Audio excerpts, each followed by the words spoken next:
ngayon, actually more on research and studies, you know. Kung minsan, ang mga bagay spiritual, particularly yung church growth, at saka yung pag-resolve at pagharap sa mga issues na nangyayari within the church, kagaya ng church growth, church division, kung minsan, mahalaga kailangan mong lapatan ng research and studies para po maunawaan mo yung mga galawan ng mga tao. No? So yan, ano? Kailangan mo palang applyan kung minsan ang church ng research and studies para malaman mo yung mga nangyayari sa loob ng church. No? Kailangan mo applyan ng psychology, ng sociology, kailangan mo applyan yung church na mga ganung uri ng pag-aaral para malaman mo bakit nga ba sila dumadami? Bakit nga ba yung church kumukontent? Bakit nga ba yung church nag-unite? Ayan. Bakit ang church madalas nadi-divide? Ano kaya ang mga cause and effect kung bakit nangyayari itong mga ito? O ano kaya yung mga reason behind those growth, behind those divisions? Why is it happening in our present day churches right now? No? So, ang title ng ating mensahe ngayon, ito po, maintaining unity. Ayan, ano? Pero bago natin basahin yung verse, gusto kong tignan natin yung definitions ng mga studies and subjects, yung mga pag-aaral. Number one, ito po, psychology. Ayan, maganda malaman natin ng psychology, no? So, ito yung major ko mga nag-aaral, ano? Pag sinabing psychology, it is a study of mind and human behavior. Actually, mahalagang i-apply ang psychology sa sarili, maging sa church, para maintindihan mo yung galawan at pag-iisip ng kapwa mo. Tama ba? Ayan. Tignan mo nga yung kapwa mo, yung katabi mo ngayon. Ayan. Hello, sabihin ko kanya. Ayan. Pagka binati mo yan, pagka kinausap mo yan, malalaman mo kung ano yung nasa loob niya. Nasa loob niya, ano? So, mapagkaaralan mo yung pag-iisip niya, yung human behavior niya, kung bakit pa siya lagi nakangiti, bakit pa siya lagi nakasimangot, kung bakit pa tulala, ayan, malalaman mo na yung kanyang human behavior. So, ang ibig sabihin niyan is, yung ganyang uri ng pag-aaral is psychology. Ayan. Pagka ang tao nakita mo sa psychology, nakita mo na nakasimangot palaging malungkot, actually, kailangan niyang therapy. Kung hindi therapy. Ayan, ano? Pag pinapata mo ng therapy, biglang sasaya yan, ano? Ganyan po ang psychology, mga kapatid. Ayan, ano? Ito naman po, pangalawang field of study, sociology. Okay. According to sa definition niya, study of society that focuses on human social behavior, relationships, and interactions. Actually, pagka yung psychology, ginawa mong grupo, nagiging sociology.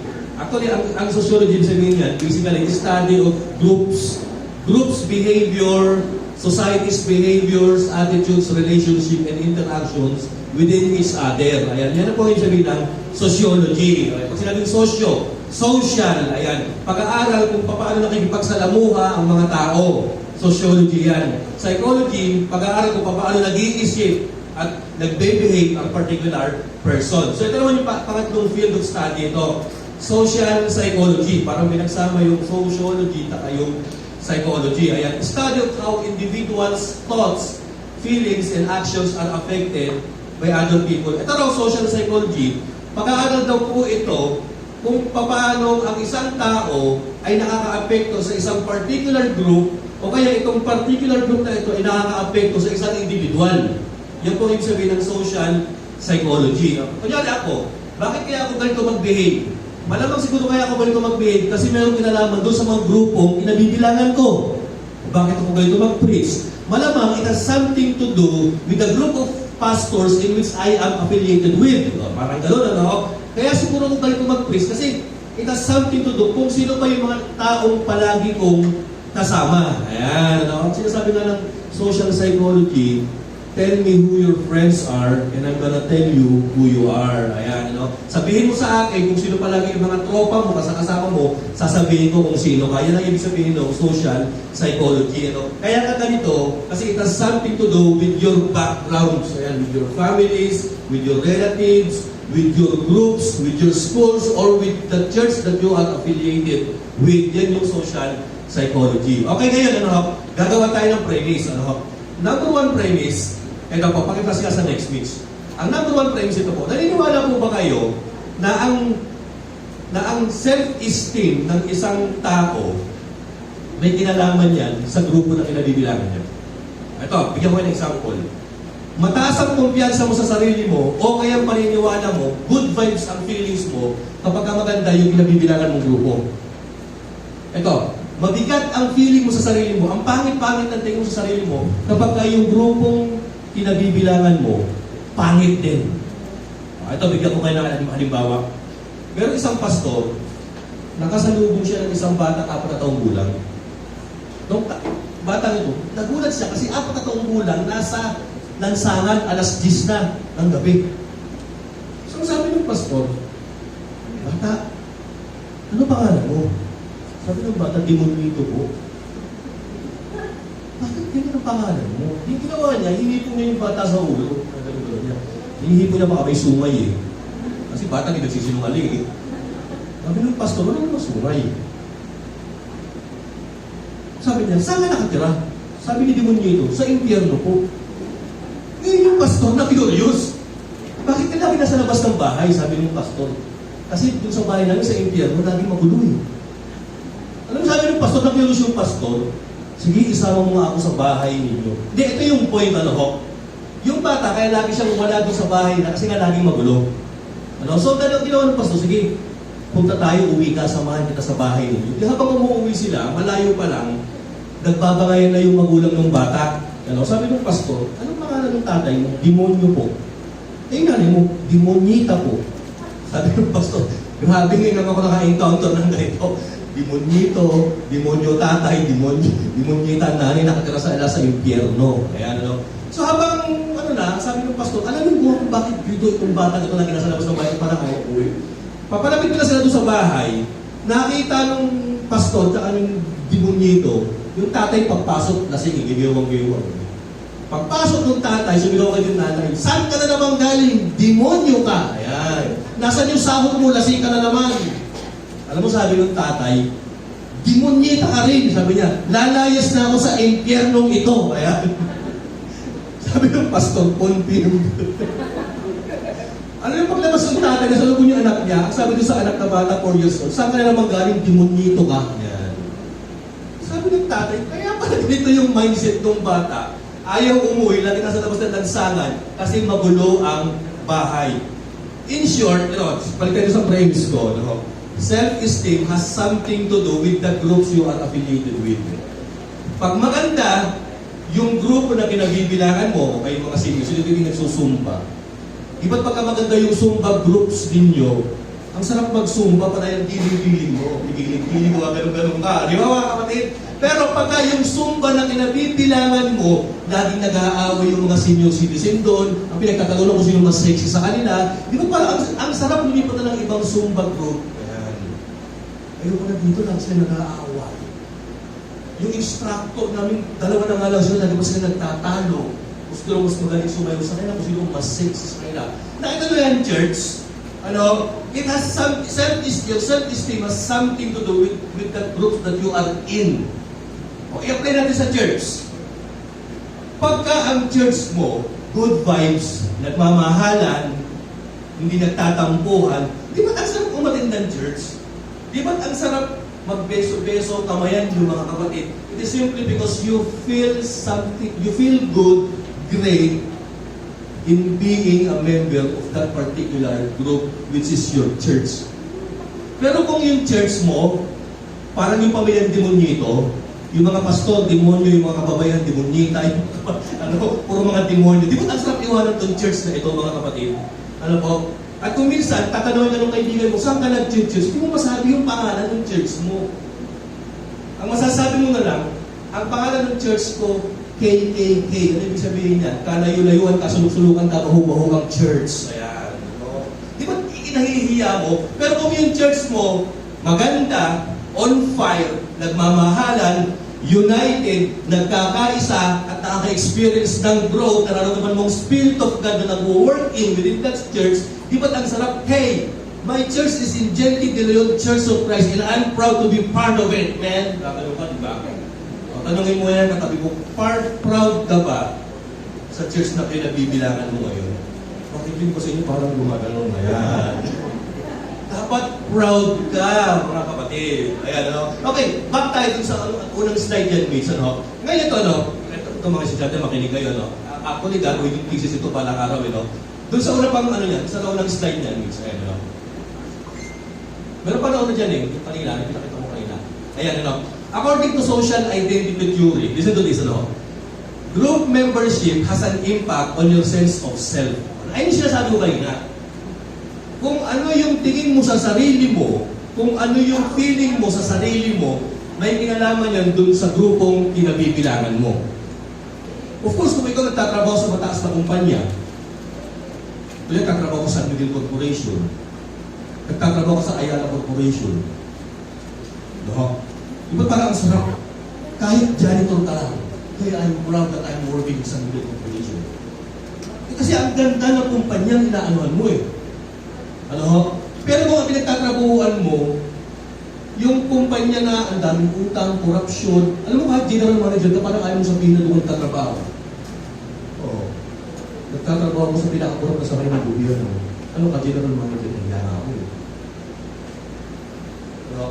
So nakita nyo, ito ang sinasabi ng social identity theory.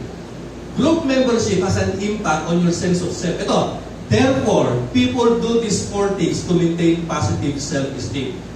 So kung doon tayo sa grupo nakakahanap ng good feelings about ourselves, there are 4 things that we tend to do. Number 1, according to studies, Number 1, ito yung pinost mo. People gravitate towards and form groups with similar others. Ito, napansin niyo po ito. Ang mga tao, nagdidikit-dikit sila doon sa mga taong kapareho nila ng values, taste, lifestyles, ideals. O, di ba? Pagka mahilig akong magdudikit sa mga taong kahit ano ko rin pareho ko ng hilig eh. Spiritual, mahilig akong music, mahilig ako sa sports, mahilig akong manood ng mga sine, mahilig ako sa mga makasalanan ko sa next generation. Yun din yung mga tao na na-attract ko. Tama po ba? Basically, para mas maintindihan natin itong number 1, alam niyo yung kasabihan na birds of the same feathers flocks together. Yung mga tao na magkakasama, sila yung merong tendency na magkakamukha at magkakapareho sila. So yan yung isang dahilan. Pero alam nyo ba, na yung salitang yan, merong sabihin, merong hindi pwedeng applicable dyan. Alam nyo ba kung ano? Kung merong salita na birds with the same feathers flocks together, ito naman ito kaliktaran. Men with the same jowa fights together, fights each other. Yun naman na ibig sabihin. Hindi applicable. Nakakuha na. Ito pangalawa, number 2. Ito pangalawa, number 2. People serve and defend the group's positive identity. Ayan. Pagka ang tao, nagrupo na sila, at nakita na nila na ito yung grupo natin, ito yung samahan natin, kailangan pagandahin natin yung identity natin. Pagandahin natin yung samahan natin. Sa paano paraan? Ito, gagawa tayo ng mga plano, gagawa tayo para makilala tayo sa society, itataas natin yung levels ng ating lifestyles, nang sa gayon, maka-attract pa tayo ng mga good people like us to defend, to fight, and to push our team's values. O yan, no? So people serve and defend their group's positive identity. Sa church, ganyan din eh. Pagka ang church on fire, anong tendency? Ang pastor lalong ginaganahan. Ang miyembro lalong ginaganahan. Ang mga kabataan lalong ginaganahan umatid dyan. Ang mga elder, ang mga senior citizens sa church, kahit na hindi na makagalaw, alam mo, nagkakaroon ng youthful energy, it is simply because they tend to defend, they tend to push their group's positive identity. Aba, kailangan ko suportahan yung gawain ng church. Kasi kilala kami sa lipunan eh. Abay, kailangan kong daluhan, kailangan kong mag-ambag sa ikagaganda ng aming samahan, ng aming sa church para lalo mag-glorify si Lord sa amin. O, di ba? Ganyan yung mga ideas natin. So people serve and defend their group's positive identity. Ito naman po yung pangatlong tendency. Pangatlo, people increase their status by associating with higher status groups and distancing from lower status groups. Ito po, pinupunin niyo ito, maganda rin kinakainan ko church eh. Pero ito mas maganda, kilala rin ako sa ibang church. Maganda yung church natin affiliated sa government. Kilala tayo bilang isang parang foundation. Maganda yung church, dinadalaw ni Mayor eh. Yan po ibig sabihin ito. nag-i-increase ang status ng grupo ng isang church kapag tayo nalilink sa isang higher status person o higher status group. Kagaya ng pagka-affiliate mo sa isang politician, pagka-affiliate mo sa government, pagka-affiliate mo sa mga business sector. Kasi yung church nyo influential. O di ba ang sarap umatin pagka ganito? Mataas yung status ng church, and at the same time, as a member of the church, mataas din ang sense of self mo. In short, mataas ang self-esteem mo, mataas ang kumpiyansa mo sa sarili mo, kasi nakita mo na meron kang nangyayari o meron magandang nangyayari sa buhay mo because you are part of that group. No? Ito po yung pang-apat. Pang-apat, people disparage. Pag sinabing disparage, pinahamak, pinamaliit. People disparage other groups so they elevate the group. Nakita nyo ba yan? Ang tao kaya nangahamak yan para lang tumasa sa sarili. Alam niyo ba kung bakit maraming bully? Para may kasalulay kayo sa sarili. Alam niyo ba na ang mga taong bully, mga insecure yan? Tinataparan nila yung kanilang insecure sa pamamagitan ng pagbubuli nila. Oh. Para matakpan yung kanilang insecurities, they tend to bully other people so that they feel higher, ma-elevate sila. So people disparage other groups so that they elevate their groups. Ayan na. Ngayon, dito na tayo. From this standpoint. Next. Ito na. We tend to stick with people who likes what we like. Ito po yan. Pagtendo sa isa, birds, the same feathers, flocks together. Ito, tanong ko, bakit tayo magkakasama ngayon? Because of Jesus. Bakit tayo nasa bubong ng nag-iisang bahay, panananginan at sambahan na ito? We worship Jesus, we serve Jesus, we share Jesus, we glorify Jesus. We are one family as His church, mga kapatid, ano? So we tend to stick with people who likes what we like. O, tama po ba? Ngayon, ito, according to studies, kayo na ng mga binanggit ko, no, may mga dahilan kung bakit ang churches lumalago at meron din mga dahilan kung bakit ang churches lumiliit. May mga churches nag-unite, pero meron din mga dahilan kung bakit ang mga churches nadi-divide. According to studies, ito po yung tatlong dahilan. Number one, ito po. Ito yung talagang gold standard effect. Ayan, ano ibig sabihin ng gold standard effect? Ano? The belief that not only we are different from others, but we are also better than them. Ito ang ibig sabihin ng gold standard effect. Kunya sa society, isa ako sa isang masunuring and law-abiding na Pilipino, sagutan natin. May pagkakita ng kapitbahay mo, pareho kayo na feeling nyo, matino kayo at law-abiding kayo, magsasama-sama kayo ngayon. Gagawa kayo ng asosasyon. Tapos kailangan yung papasok sa asosasyon nyo, kapareho nyo. Meron kayo kitang na gold standard effect. Ayan, bawal sumali ang mga hindi nagbabayad ng tax, bawal sumali ang mga delinquent part of the society. Ayan, kailangan ang mga papasok lang sa association natin, yung mga law-abiding citizens of the Philippines. Yan yung sabihin ng gold standard effect. Alam niyo, itong gold standard effect, kung minsan, ito yung dahil kung bakit ang church na-divide. There are people inside the church that talk of themselves, mas righteous ako sa kanila, mas magaling ako sa kanila, mas marami ako ginambag sa church kaysa kanila. So dapat ang buhay ko, ang prototype, ang standard ng lahat ng mga nandito sa church. Alam mo itong gold standard effect, these are the people who had the belief that they think they are special at mas angas sila within the church at kailangan ang common people sa church sumunod sa standard nila. Gold standard effect. At dahil sa they disparage the other people at dahil sa sobrang mataas ang standards nila, ang nangyari, yung mga tao na hindi makasunod sa kanila, aalis na lang, lilipat na lang ng ibang church. Kasi hindi nila kayang sundan yung gold standard effect ng ibang tao. O kaya, yung mga tao na mayroong gold standard effect, ang tendency ito naman, aalis na sila ng church, lilipat sila ng church na yung gold standard effect. Kasi ang problema ng sila, hindi makasunod yung ibang miyembro sa kanila. Nakita niyo church kung paano sirain ng mga effect na to ang isang samahan. Aalis na ako dito sa grupong ito. Bakit? Walang makasunod sa akin. Sabi naman ng iba, aalis na ako sa grupong ito. Ang hirap yung sundin. Simple lang because of gold standard effect. Pero tanong ko kayo, is it possible that we can unite as one in a church by disregarding this gold standard effect. Alam niyo, isa sa mga sumira ng religious system nung araw sa mga Hudyo, alam niyo ba kung sino? Yung mga Pharisee. Meron silang gold standard effect ng kabanalan. Mas mabait kami, mas law-abiding kami sa batas ni Moses, mas banal kami, sumunod kayo. Yung hindi makasunod, pinagtatakpan nila ng pintuan sa templo. Because we are the Pharisees. Kaya ang Pharisee, far to see, mga kapatid. Far to see, kasi masyadong banal, hindi nakakasala, feeling lang nila. Hindi ba yan? Mga mababait. Kaya alam nyo, yung Pharisee spirit, delikado yan. Ano yung feeling mabait? Yung mga tao nagbabait-baitan. Kasi pupunta yung mga tao nagbabait-baitan, hindi sa langit, sa langit-langitan lang. Ako po ba?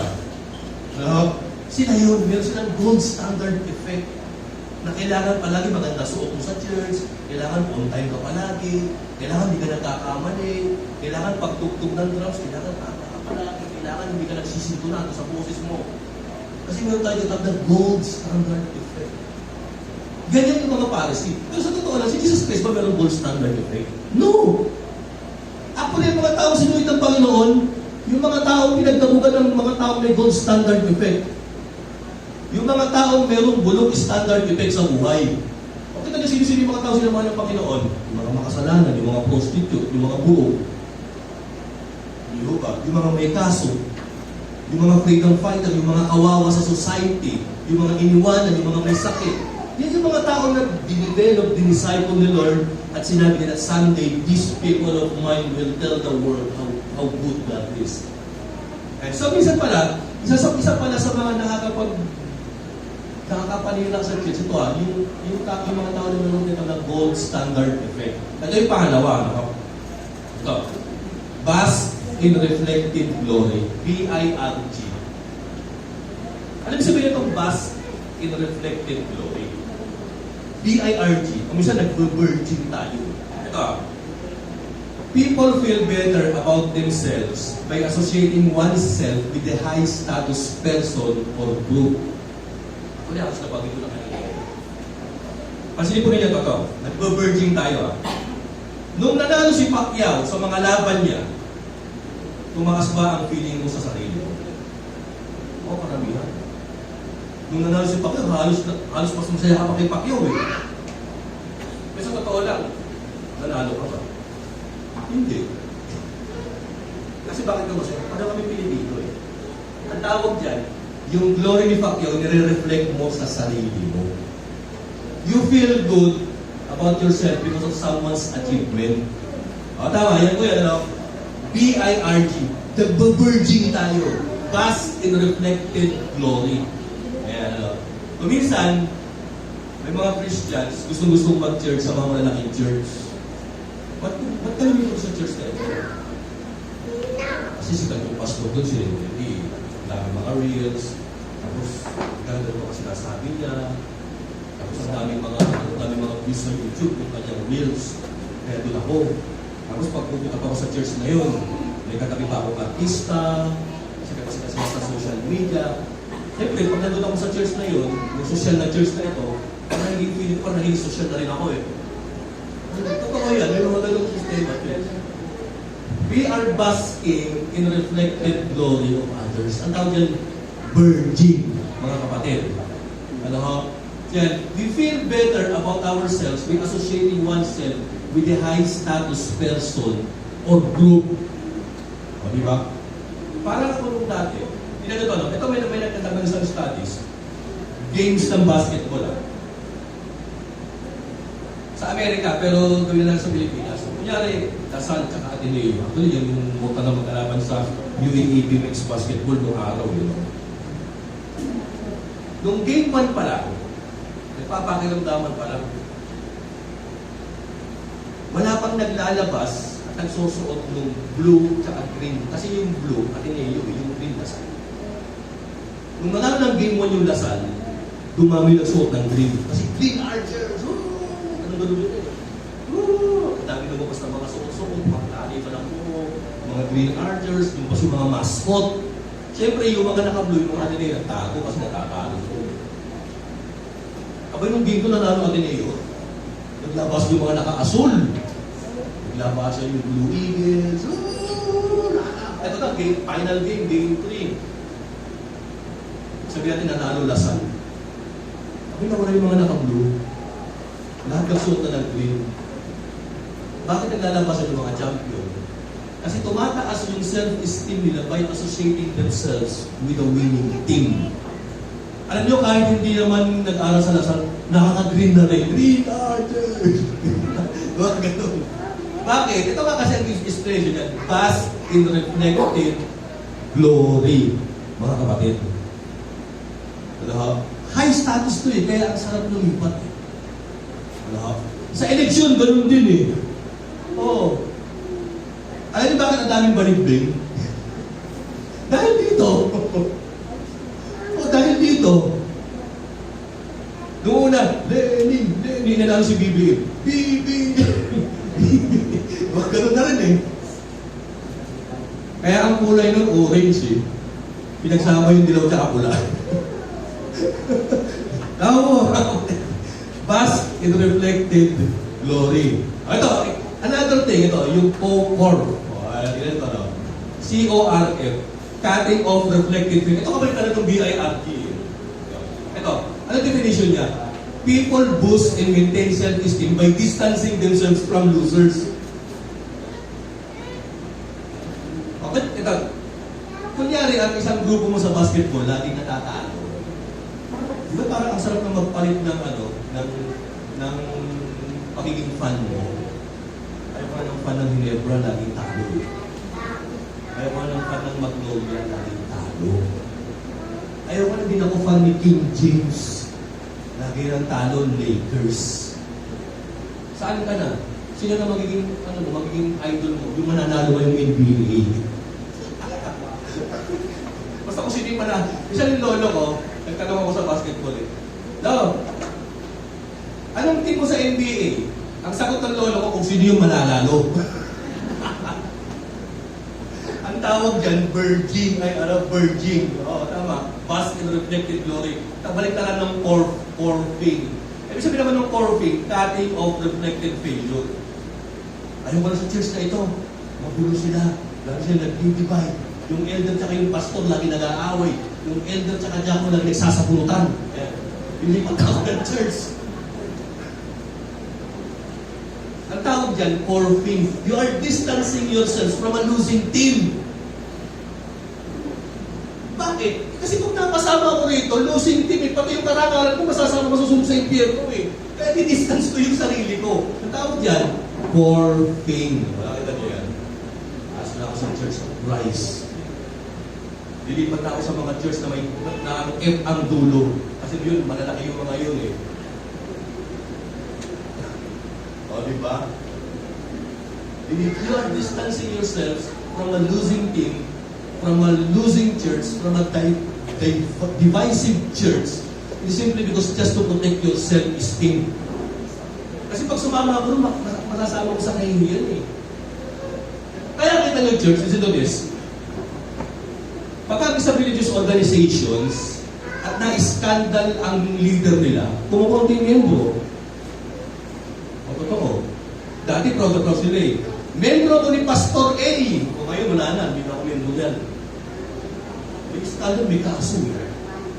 Dati, membro ko ng church na yan. Eh nagkaroon ng kaso, hindi na ako membro. You are distancing yourself just to preserve your self-esteem. Tama po ba? Okay ito, yung gold standard effect, yung basking in of reflected glory, tsaka yung cutting of reflected failure. Katotoo lang, church, it happens in ourselves. Hindi lang natin alam, pero hindi lang natin alam o aware, pero ngayong nahabog natin, aware na tayo. Sa kung saan nasasabi ng tao, kaya pala ang church lumiliit. Kaya pala ang church lumalaki, may momentum. Kaya pala ang church nag-divide. Kaya pala ang church na unite. It's simply because of these three factors, mga kapatid. Ngayon as a church, as a Christian, what should we do based and according with these studies, mga kapatid? Next, sabi ko nga po dito, no? Eto church, pagka ang isang church lumiliit na lilibay, ito pala nangyayari sa mga taong nagpo-corfing. Yan yung taong umaalis. Stages of how people distance themselves from a losing team. No? Ngayon pansinin natin, as a church, kung sakaling kumukonti tayo, we have to do something. We have to put the fire back. We have to put the spirit of growth back. Ano kailangan natin ng revival? Ngayon ito, pansinin nyo, ito yung mga tao na unti-unting nagkakat ng relationship sa church o ng affiliation sila sa church. Number one, ito po lang. They care less and less about their teammates. Pagka ang isang tao, isang member ng church, napapansin na niya yung church, parang nangyayari sa akin sa church na yan. Parang hindi naman ako lumalago siya. Parang linggo-linggo na lang nabili sa point ako. Ano nangyayari dyan? They care less and less about their teammates, about their brethren. Oh. Okay, ito, pansinin nyo, dati ang sipag sa cell group. Pwede dumating na cell group, pero dumating lang ng church. Dati ang sipag umating pagkatapos gawain yung kalalakihan eh. Pero umalis na sa kalalakihan, pero dumating pa rin ng church. Siguro nakikita niya na yung kalalakihan, yung cell group, parang losing team eh. Parang pointless and senseless if I stay with that team. So, gagawin ko, grabe, sa totoo may mga Christian na gano'n eh. Ang church dito, ang cell group sa ibang church. Oo. Hindi na maiwan-iwan yung church, yung mother church niya. Kasi, doon siya nakakilala. Nakakalungkot, ano? And ito yung pangalawang stage eh. They care less and less about the group. Ayan. Hindi na umahating sa cell group, umahating na lang ng church. Pero ito matindi. Unti-unti na lang din nag-a-absent sa church. Sa totoo lang po, church, ang relationship dapat ng mga Kristiyano rito, hindi mo tayo professional. Relational. Kabaliktaran mo tayo ng sinabi ni Rudy Fernandez. Ano sabi ni Rudy Fernandez? Walang personalan to, trabaho lang. Sa atin naman, hindi. Walang trabaho dito, personalan tayo. Because I want to be with you. Ako ba? Ito no, they care less and less about the group anymore. The group as a church. Yung nag-umpisa, nawala na sa cell group, nawala na sa mga kababaihan, nawala na din ang mga atin sa music team, pero mga atin na lang ng church. Tapos unti-unti, ito na, pawala na ng pamalayan. Nagkaroon na ng transition of living yan. Isa na lang umatin ng church, once a month. Tapos yun, once a year na lang magpapakita ng church. Kasi nagpaparamdam na siya that someday, he will be leaving this church and going to another church. At yung pangatlo, leave the group and cut relations with teammates. Ito matindi.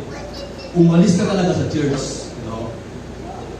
Kung minsan may mga Christians na, alam niyo ba yun, yung teammates kayo sa pangalan, pero you're not teammates already in heart.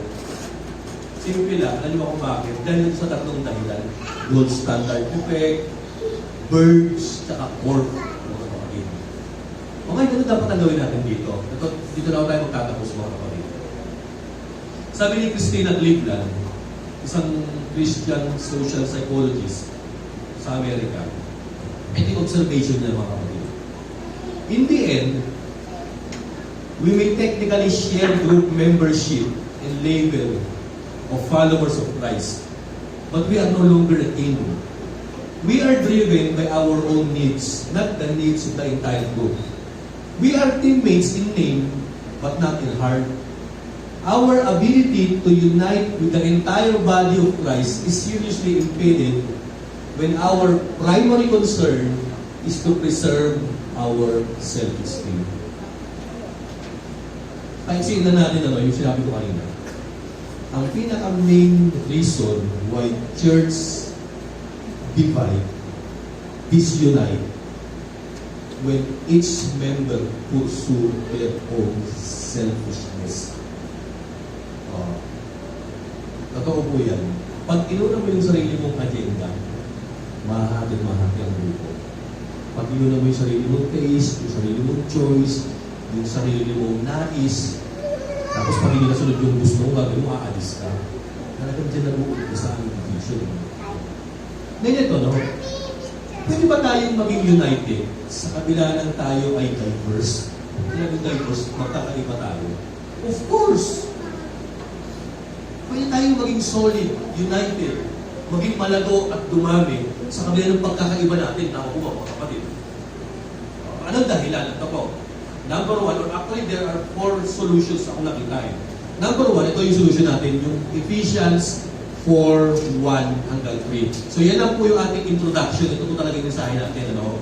Yung Ephesians 4:1 hanggang 3. Hindi, basahin na lang natin, ano? Ayan. Ano sabi dito ni Pablo, mga kapatid?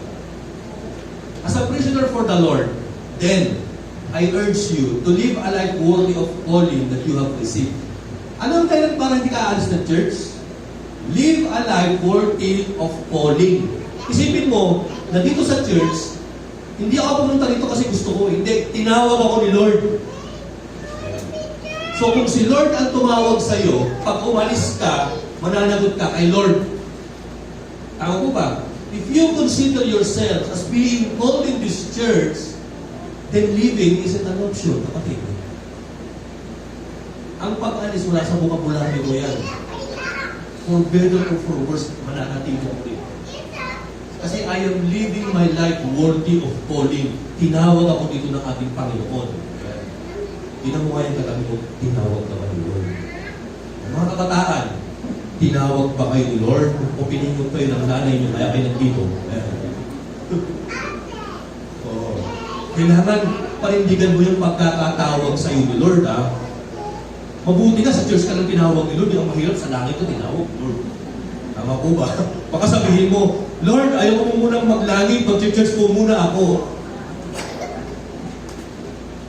Ayan. O, pangalawa, ito sa Ephesians, ito. Verse 2. Ito pa sabi niya, meron mga attitudes para tayo maging united sa church. Ito. Be completely humble and gentle. O, doon tayo sa dalawang term. Humble and gentle. Naniniwala ba kayo na sa isang grupo, sa isang family, sa isang organization, sa isang church, hindi na iiwasan ng pagkatalo-talo at pagkakaiba-iba? Totoo yan. Aminin ba tayo at hindi, magkakaiba tayo ng taste. May iba sa atin, Dabar Cats, may iba Madlang Bicol. Tama mo ba? May iba sa atin, administrasyon, may iba sa atin, posisyon. Aminin natin yan. Pero naniniwala ba na sa kabila ng pagkakaiba natin, we can still agree because of Jesus. We can set aside our differences and put on our pagkapareho natin kagaya ng kay Kristo. And then mag-unite tayo, magkapit-isip tayo, mag-body-body tayo, and let's go to our goals. Mangyayari yan if we are humble and gentle. Pag sinabing humble and gentle ka, hindi na nakipag tayo. Oo, alam mo yung kasama mo, maglulin o hinepo lang.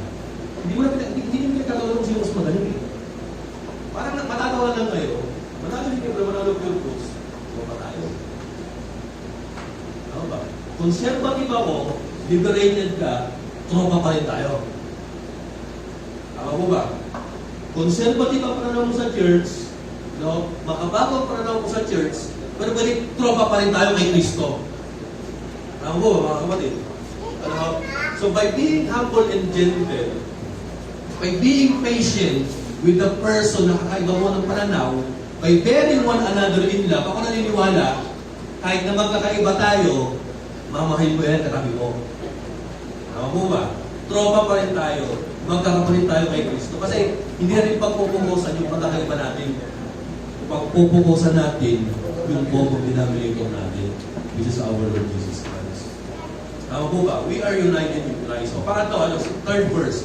Ito sabi ni Paul, make every effort to keep the unity of spirit. Ano yung sabihin ng gumagawa ka ng effort to keep the unity of spirit? Ibig sabihin niyan, yun nga, yung kanina, papakahayag ka, papakadyented ka, parang hindi ka maghiwalay. Kagabi, may na-encounter ako sa YouTube eh. Yung kanta ng Blink-182. isang kilalang rock band ng panahon ko, di ba, na 90s. Ang ganda ng kanta niya, Staying Together for Kids. Nakakaiyak yung lyrics patungkol sa family na mahahati. Pero ang dahilan nila, magsasama pa rin sila because of their kids. And make every effort to keep the unity of spirit through the bond of peace. Wala rin ang effort ko. Huwag muna tayo magulay. Huwag muna umalis. Pag-usapan natin ito. Make every effort to keep the unity of spirit. Ang masakit ito, a lot of Christians are making their effort to keep their disunity in evil spirit. Imbis na yung unity ang pinag-aasikaso, ito ang pinag-aasikaso, disunity, division. Ano ginagawa? Nanunulso ng ibang kapatid. Nasama ka na sa akin. Iwanan mo na yan. Isa tayo.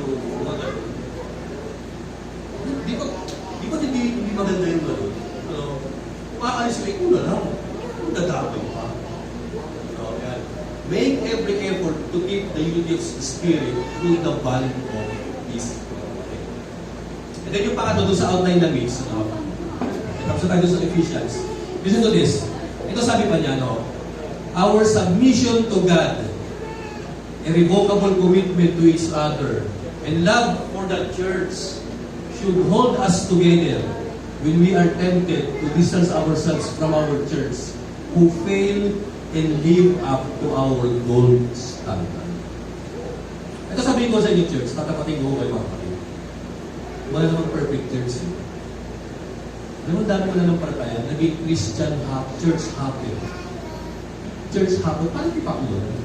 Palipat-lipat na lang ng church kasi hinahanap niya yung church na tatama sa sarili niyang panlasa.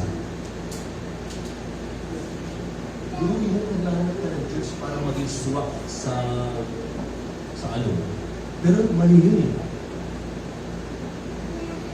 Hindi dapat ikaw yung ano eh. Dapat ikaw conform sa kingdom ni God. Imagine yourself, di ba't pagkabibili ka ng damit? Ano ang gawin? Isusukat mo kung sasakto sa'yo. Pag medyo masikip, hindi mo bibilihin.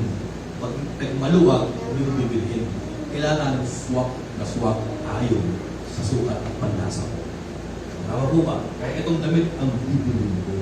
Kasi saktong-sakto eh. Pero imagine mo kapatid, ito nagpakita sa'yo si Lord, binigyan ka ng damit.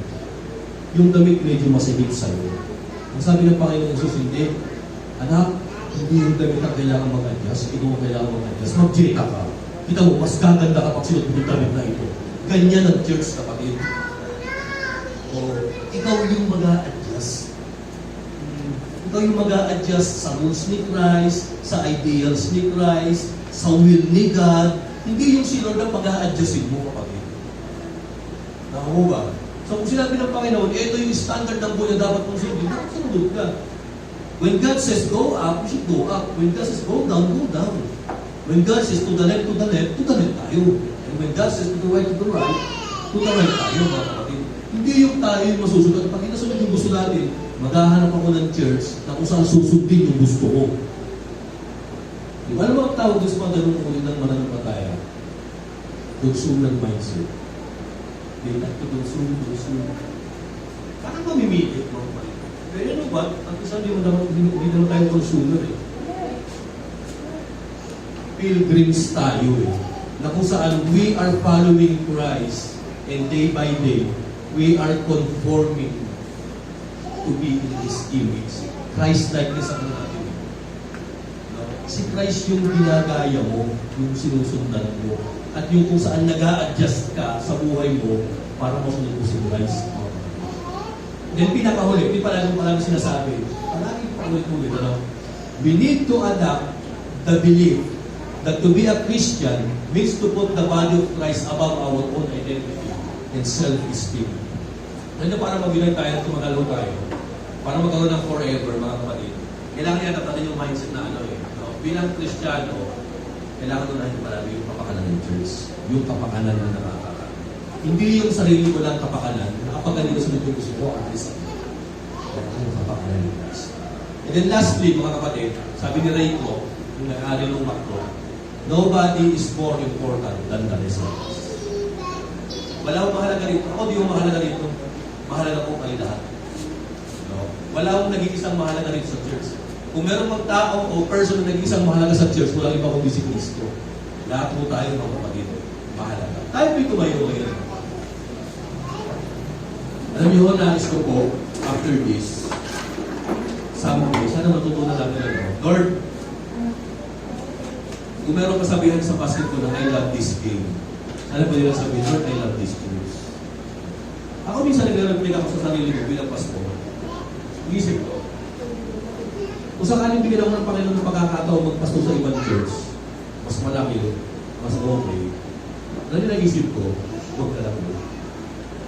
Dito lang sa tino ko. Tanungin niyo ako kung bakit. Bakit dito mo lang gusto, pastor? Ano mo lang muna? Taga dito ako ako alis.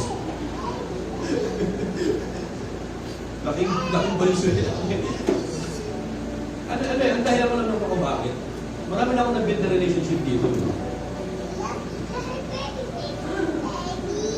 Marami na akong nakasama sa tawanan, sa iyakan, sa lungkot at ligaya dito. So, ang hirap tanggalin yung relasyon na gano'n. Tandaan nyo sa isang relasyon, ano mas madali? Magtali o magkalas ng buhol. Sa isang relasyon, mas madali yung mag-tangle. Mas mahirap yung mag-entangle. So, di ba dapat, in every relationship, na kung saan nabuhol ka na, entangled ka na, it is hard to untie yung knot. Parang, hindi na ako alis ng church nito. Kasi buhol-buhol na yung relationship ko, Lord. Yung bang pag-aalis ka, may isip mo that some part in your life maiiwan mo dito. Ganun yun. Ganun yun eh. So, naisip nyo rin ba yan, mga kapatid? Yung bang pag-aalis ako dito, some part of my heart naiwan ko sa DLDQs. So kung ganyan ang mindset natin, sa kabila ng flaws natin sa isa't isa, sa kabila ng shortcomings ng church, sa kabila ng kahinaan ng ibang kapatid, sa kabila ng pagkukulang ng mga pastor at ng mga leaders, it's not a reason na aalis tayo at maghahanap tayo ng better one. Hindi ho yun. Kasi kung yun ang mindset mo, maghahanap pa tayo ng better one, ng better one, ng better one, wala ka na mapipili sa church, mga kapatid. Kasi the best church is in heaven. Doon, makikita mo ang best church. Kingdom na ni Lord na makikita mo. Tama po ba? Ano? So if you want to get into the best church, muna ka na langit kasi nandun talaga yung perfect environment. Eh. Wala mo dito. And itong pangalawang bagay na iniisip ko ito pa, kung mawawala ako, sino mag-aalaga? Sino mag-preach? Sino mag-disciple? Sino yung magtutuloy ng vision sa yung vision ng church? Tama po ba? Sana makita nyo rin yung sarili nyo bilang isang membro na mayroong part. Sabihin mo, Lord, hindi ko alis sa church kasi sino na lang ang magsusupport? Sino na lang yung gagawa nito? Sino na lang yung magpapadisciple? Sino na magtutulong sa akin? May mga ganun. I-consider din natin yung years na pinagsamahan natin through the years, mga kapatid. Let's go, let's further push God's kingdom in this church. Tama po ba? Kaya sabi mo sa katabi mo, never say goodbye, ha? Never say goodbye. Tayo mo yung tayo mo na natin. Father, thank you so much, O Lord, for once again, you have reminded us, O Lord, na sa hirap at ginhawa, iisang pamilya kami, Lord. Na sa kabila po, Lord, ng pagkakaiba ng paniniwala namin, ng prinsipyo namin sa buhay, ng taste namin, Lord, nandito pa rin kami kasama. Kasi meron kami common denominator, si Jesus Christ. Lord, you are the only reason kung bakit kami pangit. And aside from that, Panginoon, yung time na na-spend namin sa mga kapatid namin, yung bang sarap ng sasayang samahan namin dito, Lord, it is already enough reason kung bakit hindi kami alis. We have invested relationship with our fellow brothers and sisters in this church. yung nakasama namin sa iyakan, sa tawan, sa cell group, Panginoon.